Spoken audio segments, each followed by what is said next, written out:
Le damos la bienvenida a don Alfredo Chirino, quien también es doctor en Derecho, no solo en la Universidad de Costa Rica, abogado, sino tiene un doctorado en la Universidad de Johann Wolfgang Goethe, espero haberlo dicho más o menos bien, de la ciudad de Frankfurt en Alemania, y además es decano de la Facultad de Derecho de la Universidad de Costa Rica. Don Alfredo, 20 minutos para que nos dé sus observaciones y comentarios. Muy buenas noches a los compañeros, compañeras de la mesa, al público que nos escucha, que a pesar del aguacero llegó temprano y yo estaba aquí en una mesa a la par, que me hacía sospechar que algo había sucedido. Me senté en la mesa que decía el Ministerio de Hacienda y había un no sé qué en la mesa que me apretaba el corazón y dije, aquí no puede ser. Entonces, afortunadamente entró un mensaje en mi teléfono, estamos en el Salón Windsor, como a 4 puertas de donde yo estaba. Yo voy a tratar de hacer una cosa diferente. Ya doña Patricia nos hizo, digamos, un recorrido veloz, digamos, sobre los aspectos que sin duda alguna la ley de extinción de dominio, desde un punto de vista constitucional, desde un punto de vista penal, y don William Serrano, conocido en el ambiente como defensor de esa ley y de ese esfuerzo que se ha venido haciendo, nos trata de hacer una petición de principio, es crean en mí, yo lo digo y por eso es bueno. Entonces yo voy a tratar de hacer una cosa diferente. Yo voy a utilizar un texto que acaba de salir publicado en el libro Homenaje a Ruxin en la Universidad Garcilaso de la Vega de Perú, que trae un artículo del profesor español José Manuel Paredes Castañón, que se llama Vademécum al legislador, o libro breve sobre las reglas que debe seguir un legislador para construir una norma penal. Son 90 normas que deberían de tener los diputados y diputadas de la Comisión de Asuntos Jurídicos a seguir de manera, digamos, más o menos detallada si decide dictar una ley penal, ¿verdad? El punto de partida del profesor Paredes Castañón es que cada vez que uno trata de construir una norma penal de carácter prescriptivo o de carácter sancionador, el legislador debe detenerse a hacerse 90 preguntas. En 20 minutos pues no me da tiempo de revisar las 90 reglas que establece Paredes Castañón para hacer ese proceso, así que me voy a concretar a las que son más importantes y que están referidas precisamente a el eventual estado hipotético de una comisión de asuntos jurídicos que se libera ya del problema del plan fiscal y que se concentra ahora en decidir si necesitamos o no la ley de extinción de dominio.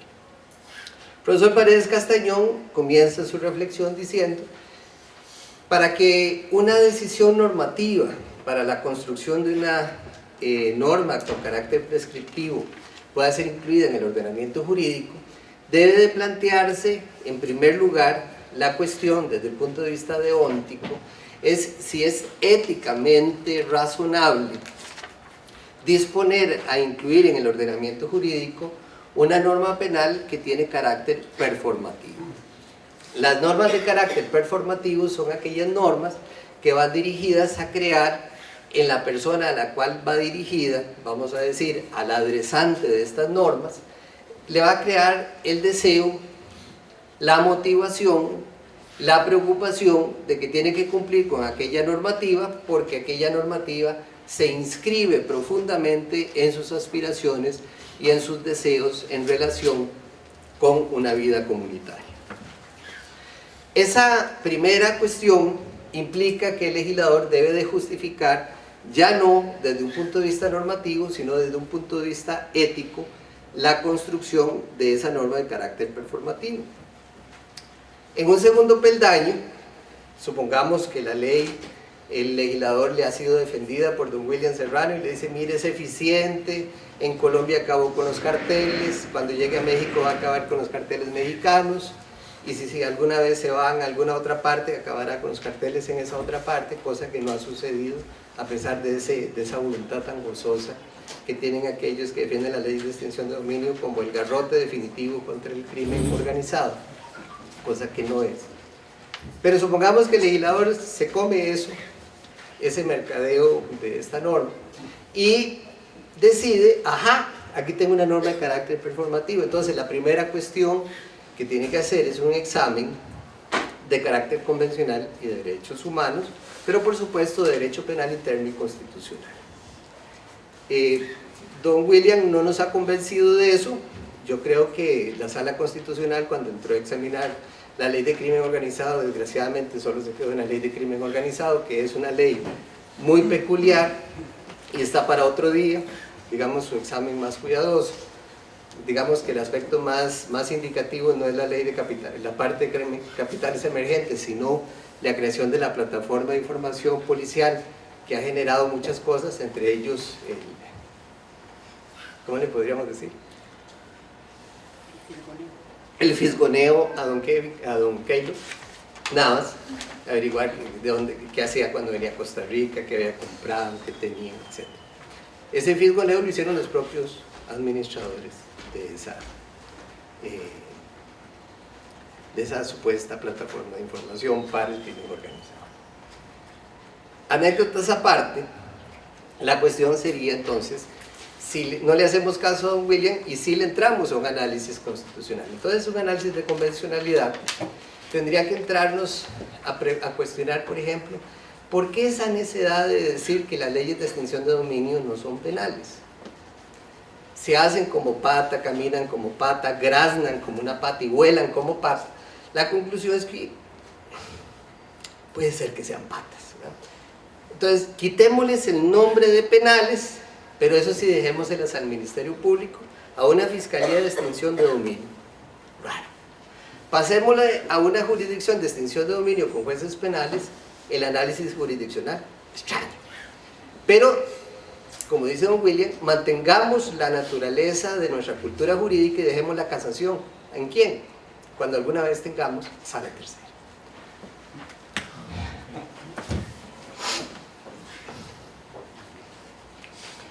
Entonces, si eso es cierto, eso que no tiene carácter penal es penal. Es penal no solo por la nomenclatura, sino por los órganos que están encargados de ello. Pero ¿por qué esa preocupación tan necia, don William, de quitar la vinculación al delito precedente? ¿Será porque UNODOC y será porque todos los que están en Naciones Unidas reflexionando sobre esto se dieron cuenta que el delito de legitimación de capitales no es una herramienta suficientemente idónea para perseguir los medios que utiliza el delito procedentes de actividades ilícitas para ser introducidos en las economías de los países? Pero el problema no es tanto que la herramienta sea mala, es que la construcción de ese tipo penal es una construcción tan alambicada que no es posible utilizarla en las jurisdicciones comunes. Los que hemos sido jueces penales sabemos de los enormes problemas de la construcción normativa de la legitimación de capitales. Entonces, para tratar de evitar cualquier vinculación a un delito precedente, le quitamos la vinculación al delito precedente y obligamos a que la persona nos diga de dónde le viene el dinero para ese hotel, para esos vehículos, para esos helicópteros, para esas avionetas con las cuales se ha inscrito en la avioneta SET de Costa Rica. Y eso no es inversión de la carga de la prueba, porque los ciudadanos responsables, correctos y buenos tienen que andarle explicando a todo el mundo de dónde vienen sus dineros, de dónde vienen las cosas que tienen. Es cierto, la ley de extinción de dominio tiene un listado de delitos de crimen organizado, pero la forma por la cual nosotros vamos a conocer que esa jurisdicción funciona no es por el listado de delitos, sino precisamente por las investigaciones ad hoc o las informaciones ad hoc que tienen esos fiscales de extinción de dominio, de que don Alfredo Chirino y doña Patricia Vargas tienen una extraña forma de vida incompatible con su vida jurisdiccional y académica. Ahora sí, explíquenos, doña Patricia y don Alfredo, porque ustedes viven como viven. Y no vale decir que nos lo ganamos en tiempos panameños o en la lotería portuguesa, ¿verdad? Porque eso también es inexplicable y forma parte de una lotería ilícita, y por ende entonces es una actividad ilícita. Vuelvo al principio de justificación ética. Entonces, si yo necesito cambiarle la nomenclatura a una legislación para que no sea norma penal, necesito cambiarle el nombre a la jurisdicción para que de alguna manera esta jurisdicción funcione con los caracteres de una jurisdicción que no es penal, pero con principios de inversión, de carga de la prueba y de conexión a hechos criminales, pero sin necesidad de demostrarlos. Queda pendiente de discusión lo que planteaba doña Patricia. Qué raro que entonces la conexión a una actividad ilícita está relacionada con delitos que no es necesario demostrar, pero que el sujeto al cual estoy persiguiendo me tiene que decir que no está vinculado a ningún delito.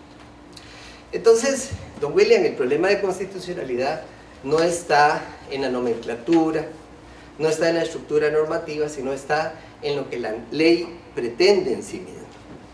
Colombia tuvo que cambiar su constitución, y eso usted no lo puede ocultar, don William, porque la principal crítica que se hacía a la ley de extinción de dominio colombiana era el principio de confiscación.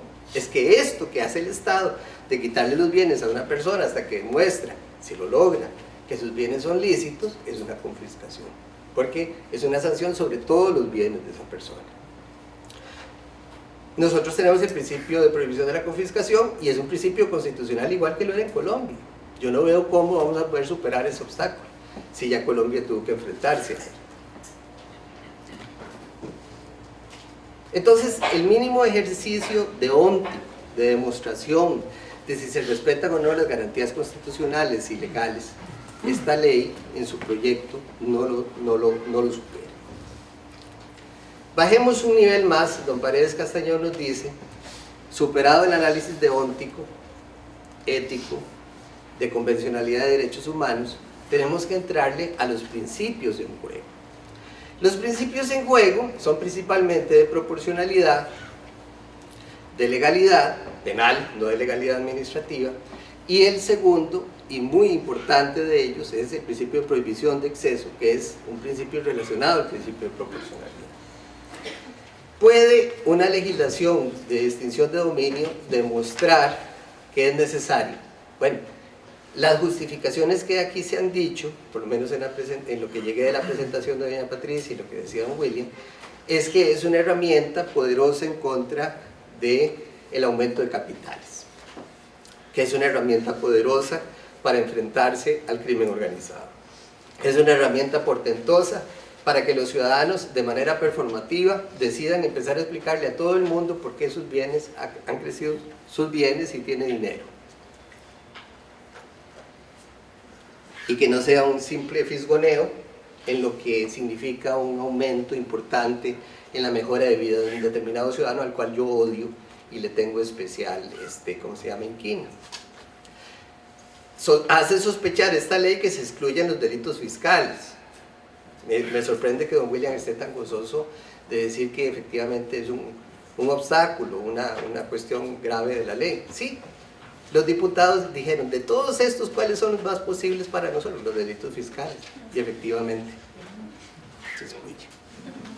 No digo los actuales, legislaciones 8 años atrás, no sé ni quiénes fueron. ¡Qué bárbaro, don Alfredo! ¿Sí? ¿Sí? Es que es curioso, ¿por qué los delitos fiscales? ¿Por qué delitos económicos? ¿Por qué los delitos en los que casi que cualquier ciudadano podría haberse vinculado por omisiones culposas o dolosas en sus declaraciones de impuestos? ¡Ay, se me olvidó de esa sociedad! ¡Ay, sí, es que yo le vendía servicios entre sociedades anónimas! Pero yo no he cometido ningún delito tributario, es que mis sociedades todas tienen muchas deudas. Claro, por supuesto. Entonces, desde un punto de vista de justificación deóntica, parece que esa ley no soporta el análisis de proporcionalidad de necesidad. Tenemos el análisis de capitales emergentes, tenemos solo 3 artículos.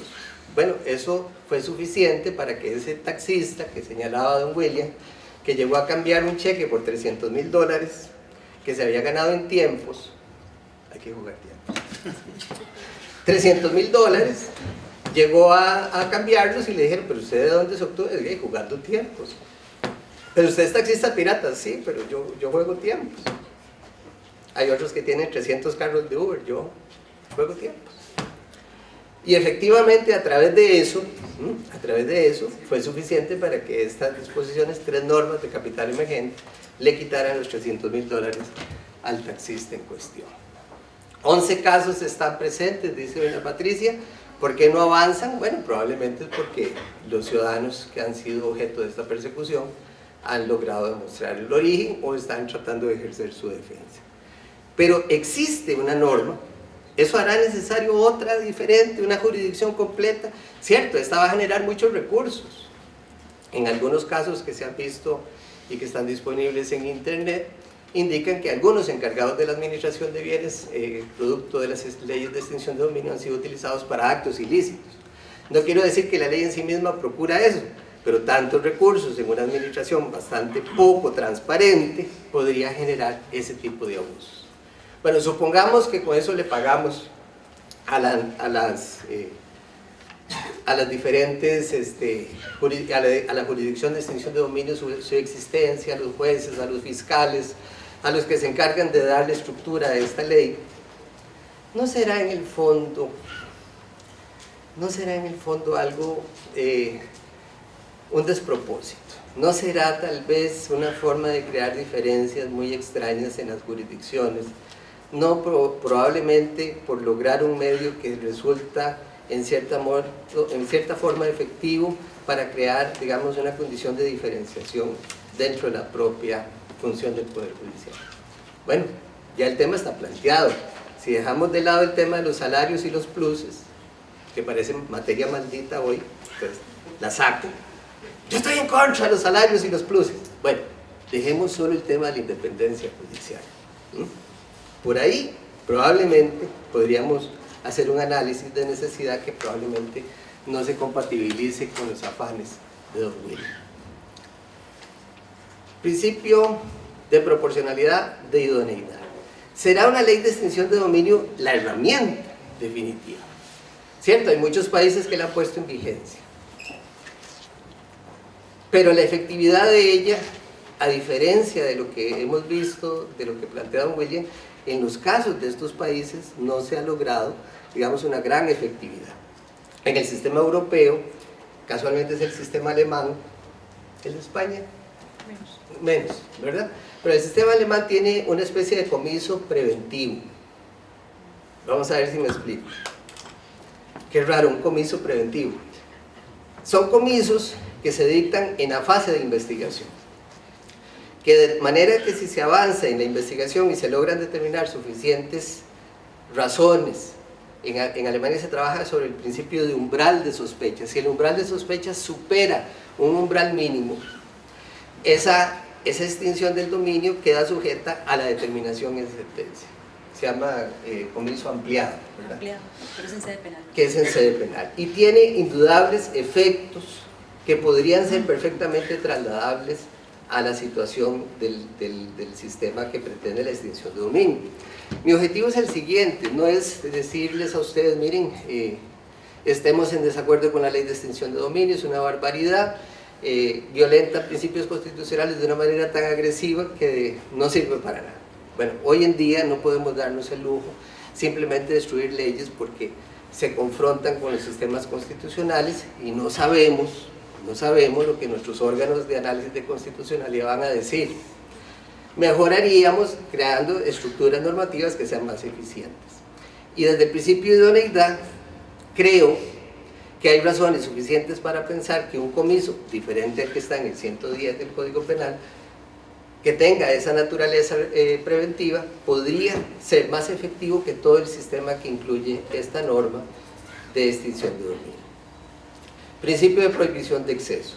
A diferencia de lo que opina don William, y aprovecho mis 2 minutos para esa parte, una norma penal, regla número 57 de Paredes Castañón, son 90, no puedo entrarle a todas, es examinar si es soportable para las personas que eventualmente van a ser objeto de esa norma. Ojo, somos todos y todas los que estamos en este salón preocupados por saber qué es eso de la extinción de dominio, los que eventualmente podríamos ser objeto de una norma como esta. ¿Es soportable para nosotros tener que sufrir la persecución del Estado sobre nuestros bienes y sobre la adquisición de nuestros bienes presumiblemente ilícita, tan solo porque podemos demostrarlo. Yo no voy a usar los ejemplos de algunos diputados liberales que decían, es que si yo dormí todos los años con la herencia de mi papá en la cama, y un día se me ocurre sacarlos un poco enmohecidos, sudados, y trato de introducirlos a la sociedad, ¿verdad?, a la economía del país, me van a decir, pero ¿dónde vienen todos estos bienes? ¿De la cama? No, ese no es un medio ilícito de adquisición. Sería una especie de enriquecimiento por dormida, ¿verdad?, que no tiene para nosotros, digamos, un carácter efectivo de adquisición de bienes. Una justificación que también es muy difícil, porque yo no puedo trasladarle a mi papá, porque ya no está, de explicar, mire, ¿y usted cómo hizo para trasladarme sus bienes? Simplemente me los heredó, y como él sospechaba de los bancos, dijo, duerma en ellos. Cosa que yo obedecí e hice. Entonces, termino de la siguiente manera. Desde el último punto de vista, que es el principio de prohibición de exceso, la ley de extensión de dominio es insostenible. Afortunadamente creo que nuestro próximo foro tendría que ser cómo construir ese comiso que eventualmente llene todos los problemas que ya hemos visto tiene la ley de extensión. Muchas gracias.